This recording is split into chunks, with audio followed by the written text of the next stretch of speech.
तो स्वागत है आपका हमारे नए वीडियो में। तो आज के वीडियो का टाइटल रहेगा फीचर्स ऑफ जावा। तो हम इसको ऐसे फॉर्मेट में देखेंगे क्या है और क्यों है। तो इसका पहला पॉइंट रहेगा सिंपल है। सिंपल क्यों है? सिंपल क्या है? सिंपल है। तो क्यों है? Syntax is easy to understand, मतलब इसका सिंटेक्स है ना वो ईजी टू अंडरस्टैंड है, जो हम मतलब अंडरस्टैंड कर सकते हैं जल्दी। उसका अगला पॉइंट है pointers and operator overloading is eliminated. तो इसमें क्या रहता है, पॉइंटर क्यों यूज़ करते हैं?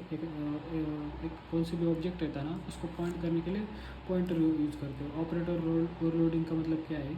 एक ऑपरेटर है प्लस ऑपरेटर, तो उसका बेसिक नेचर क्या रहेगा? तो उसका बेसिक नेचर रहेगा एडिशन ऑफ इंटीजर्स, पर हम उसमें उसका बेसिक नेचर चेंज करके दो ऑब्जेक्ट के एडिशन कर रहे हैं, तो उधर वो एरर देगा। तो उसका एक सुझाव है। तो जब हम वो ऑब्जेक्ट में इंटीजर वैल्यू स्टोर करेंगे और वो दो ऑब्जेक्ट के एडिशन करेंगे तो वो कुछ भी एरर में देगा और एक आउटपुट निकाल के देगा। तो इसको कहते हैं ऑपरेटर ओवरलोडिंग। और ये दोनों कॉन्सेप्ट सी और C++ के, पर वो ये जावा में एलिमेंट कर दिए गए हैं।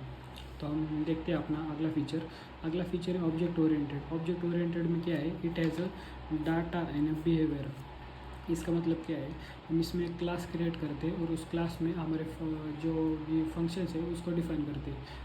फंक्शन मतलब उसका ऑब्जेक्ट डिफाइन करते हैं। तो हमने क्लास क्रिएट किया, जैसे क्लास क्रिएट किया स्टूडेंट, तो हम उसमें उसके ऑब्जेक्ट क्रिएट करेंगे, वो फंक्शन के फॉर्मेट रहेंगे, फंक्शन के फॉर्मेट में रहेंगे। तो वो रहेंगे जैसे उसका नेम, उसका आईडी, उसका कार्ड, मतलब वो रिपीटेबिलिटी कम कर देता है। तो इसका अगला फीचर है रोबस्ट मतलब इधर हम समझ सकते हैं वो स्ट्रॉन्गनेस, उसकी स्ट्रॉन्गनेस क्या है।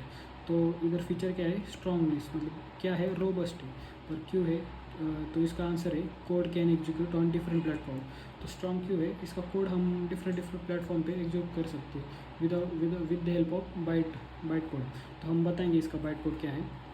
It uses a garbage collector as memory management system. तो इसमें गार्बेज कलेक्टर रहता है, वो मेमोरी मैनेजमेंट सिस्टम का काम करता है, मतलब मेमोरी मैनेज करने के लिए हेल्पफुल रहता है। गार्बेज कलेक्टर मतलब एक फंक्शन बना हुआ है जो अनवांटेड मेमोरी है, अनवांटेड थिंग्स है जो हमारे कोड में एग्जीक्यूशन के वक्त आती है, तो वो उसको निकाल देता है। तो हमारा अगला पॉइंट है it makes an effort to check errors at run time and compile time. मतलब हमको जो एरर्स आते हैं, जो रन टाइम में आते हैं और कंपाइल टाइम में आते हैं, ये दोनों इसका एरर्स उसको कम कर देता है, मतलब एफर्ट्स लेता है उसको कम करने के लिए। अगला पॉइंट है मतलब क्या है? सिक्योर है। सिक्योर क्यों है? तो it has a security manager that defines the access to Java class. मतलब जो भी जावा क्लास बनी हुई है उसका एक्सेस डिफाइन करना पड़ता है। तो वो कौन करता है? सिक्योरिटी मैनेजर करता है। तो इसके लिए वो सिक्योर है। तो अगला है प्लेटफॉर्म इंडिपेंडेंट है। क्या है प्लेटफॉर्म इंडिपेंडेंट? क्यों है? After compilation it generates a bite code which can run on any platform. इसका मतलब है मतलब बाइट कोड रहता है, जैसे C++ में हम जब कंपाइल करते हैं तो उसका वो बाइनरी कोड क्रिएट करता है। बाइनरी कोड यानी 0 और 1 की वैल्यू में स्टोर होता है, पर इसमें क्या रहता है? एक बाइट कोड क्रिएट होता है। किस वजह से होता है? तो इसमें एक JVM नाम का जावा वर्चुअल मशीन यूज़ किया जाता है, तो उसकी वजह से ये बाइट कोड क्रिएट होते हैं। तो ये बाइट कोड हम किसी भी प्लेटफॉर्म या किसी भी ऑपरेटिंग सिस्टम में रन कर सकते हैं with the help of Java. तो इसका मतलब बड़ा एक्सप्लेनेशन हम आगे देखने वाले। तो ये इसका मेन रीज़न है byte code which can run on any platform. इसका सेकंड पॉइंट है that's why code written once can execute anywhere. मतलब एक बार लिखा हुआ कोड हम बार बार कहीं भी यूज़ कर सकते हैं।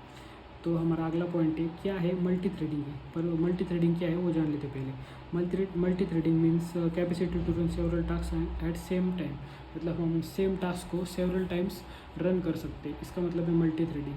तो मल्टी थ्रेडिंग क्या है? मल्टी थ्रेडिंग क्यों है? क्योंकि हम several task at same time में रन कर सकते हैं इस वजह से। तो हमारा अगला पॉइंट है पोर्टेबल है। क्या है? पोर्टेबल है। तो और क्यों है? इसमें बाइट कोड यूज़ होता है प्रोग्राम को कैरिड मतलब byte code of program can be carried to any platform. मतलब बाइट कोड रहता है वो हम किसी भी प्लेटफॉर्म में कैरिड कर सकते हैं और उधर वो स्मूथली वर्क करता है, मतलब स्मूथली एग्जीक्यूट हो जाता है। अगला पॉइंट है डायनेमिक मतलब new libraries can be easily link with the class and method. इसका मतलब है जब कुछ लाइब्रेरीज रहता है वो पब्लिशर पब्लिश करते रहते, मतलब कुछ हम रिपीटेडली यूज़ करते, तो उसका हमको बार बार उसका क्लास ऑब्जेक्ट फंक्शन वो बनाना पड़ता वो प्री डिफाइन करके जो जो इसका मतलब आंसर रहता ना वो बना बना के रख देते उस लाइब्रेरी में। तो वो हम इंपोर्ट कर सकते हैं हमारे कोड में, और वो हम लिंक कर सकते हैं हमारे क्लास और मेथड के साथ। तो देखते हैं इसका अगला पॉइंट है इंटरप्रेटेड। तो इसका आप सिंपल मीनिंग जान ले, ट्रांसलेटर और टू एक्सप्लेनर रही है। तो compiler transform the source program into the instruction of JVM। तो कंपाइलर क्या करता, हम जब कंपाइल करते हैं कौन सा प्रोग्राम, तो कंपाइलर क्या करता, सोर्स प्रोग्राम को एक इंस्ट्रक्शंस ऑफ JVM में कन्वर्ट कर देता। JVM यानी जावा वर्चुअल मशीन, तो इसमें वो कन्वर्ट कर देता। This instruction compiles the code into bite code. मतलब ये इंस्ट्रक्शन क्या करते हैं, compiles the code into bite code, मतलब बाइट कोड में उस इंस्ट्रक्शन को बाइट कोड में बता देते।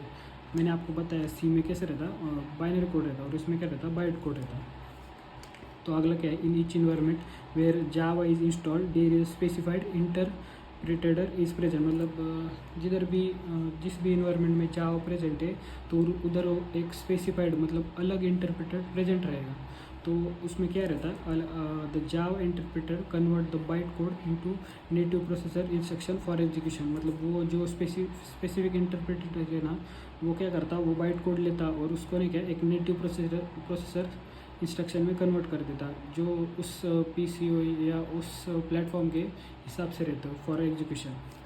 तो अगला पॉइंट है हाई परफॉर्मेंस किस वजह से आता है, multi threading makes it well organize with the help of performance. मतलब मल्टी थ्रेडिंग एक कॉन्सेप्ट है, मैंने जो आपको बताया, मतलब सेवरल टास्क को हम एक ही बार में कर सकते हैं। तो वो हेल्प करता हमारे परफॉर्मेंस को इंक्रीज करने में। तो इस वजह से हमारा परफॉर्मेंस हाई हो जाता। तो अगला पॉइंट है जावा